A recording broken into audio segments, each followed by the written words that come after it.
ada situs Jalan Tuna Taman Sri Baginda, itu titik awal Sinang Barang didirikan.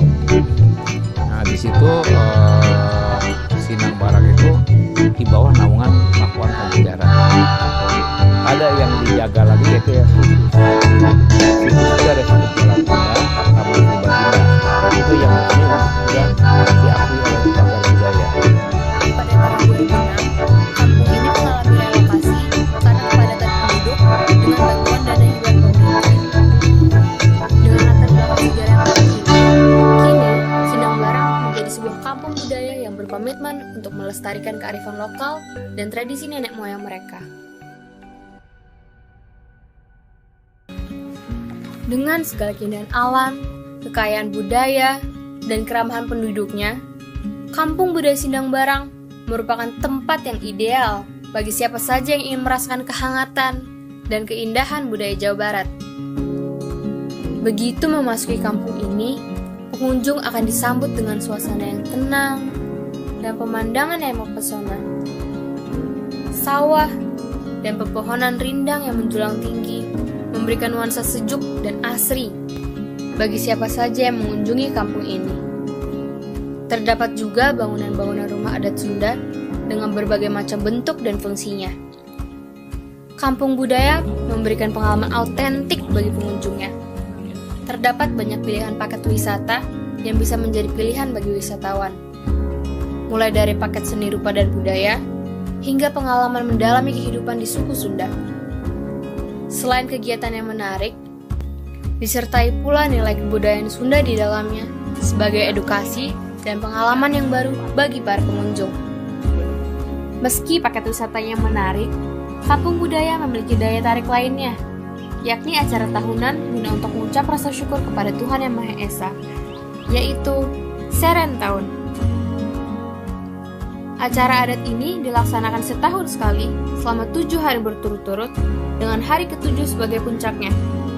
Acara ini begitu meriah, terutama di puncak acaranya, karena banyak masyarakat umum dari semua kalangan, baik dari anak-anak hingga yang berusia lanjut, turut antusias dalam mengikuti prosesi adat ini.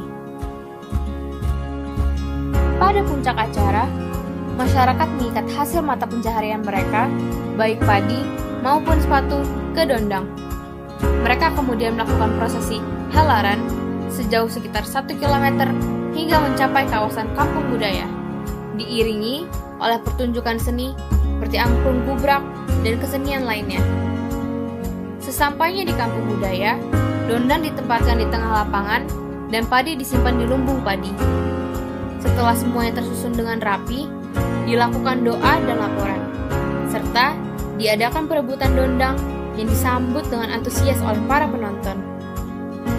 Melalui pengalaman yang unik dan mendalam di kampung ini, pengunjung dapat memperoleh pemahaman yang lebih tentang sejarah dan kebudayaan yang kaya di wilayah Bogor.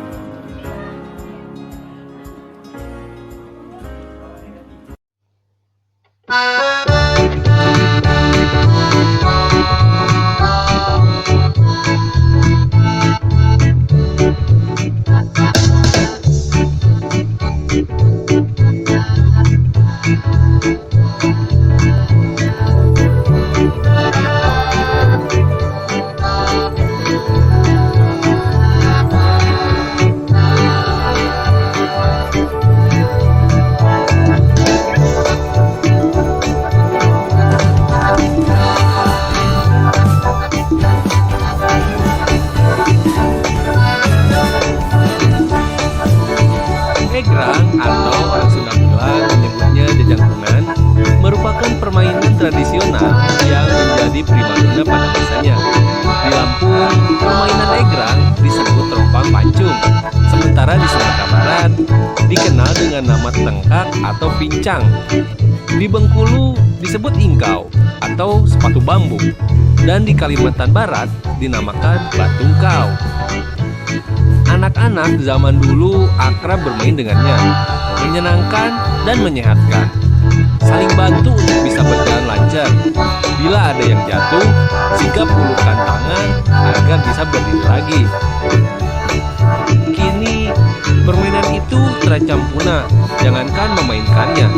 Mendengar namanya saja, anak-anak mengernyitkan dahi. Padahal, permainan tradisional ini berkembang dan populer di era tahun 1900-an. Permainan yang satu ini memiliki makna mendalam dan banyak manfaatnya. Selain mengasah keberanian, ketekunan, dan kesabaran, juga melatih kekuatan dan keseimbangan fisik. Selanjutnya, mengandung nilai-nilai seperti sportivitas dan kerja keras. Nilai sportivitas itu tercermin pada pemain yang bisa menerima kekalahan dengan lapang dada, dan pemain juga tidak berbuat curang selama permainan berlangsung. Sementara itu, nilai kerja keras tampak dari semangat pemain yang berusaha agar bisa berjalan dengan cepat dan stabil hingga sampai ke tempat yang sudah ditentukan. Meskipun permainan egrang termasuk ke dalam olahraga tradisional, namun belum bisa diperlombakan sebagai salah satu cabang olahraga berskala nasional ataupun internasional. Egrang hanya dapat diperlombakan sebagai olahraga permainan untuk bersenang-senang di daerah tertentu saja. Cara memainkannya cukup sederhana. Hanya dengan menaiki tongkat bambu, kemudian pemainnya harus berjalan dengan menggunakan kaki egrang. Meskipun begitu, itu tentunya tidaklah mudah untuk dilakukan. Perlu keseimbangan yang baik. Saat kaki sudah dipijakan pada egrang, pemain harus mencondongkan badan ke depan untuk bisa berjalan. Tentunya, dalam melakukannya pun kita tidak boleh ragu-ragu. Pemain egrang juga harus bisa berjalan cepat agar seimbang dan tidak jatuh. Sebab, jika terjatuh, maka akan terasa sakit.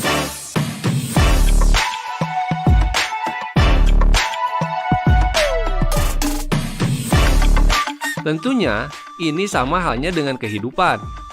Ketika kita sudah mengambil suatu keputusan, maka kita harus bertekad dan berkomitmen untuk menyelesaikannya dan tidak boleh ragu-ragu. Sayangnya, saat ini egrang jarang dimainkan. Anak-anak lebih asik bermain ponsel, meski harus menghabiskan kuota dan lupa waktu. Mirisnya lagi, anak-anak yang tidak mengetahui apa itu permainan egrang, gasing, petak umpet, dan lainnya. Permainan atau olahraga tradisional ini tentunya harus tetap dipertahankan karena merupakan bagian dari sejarah dan olahraga tradisional di Nusantara.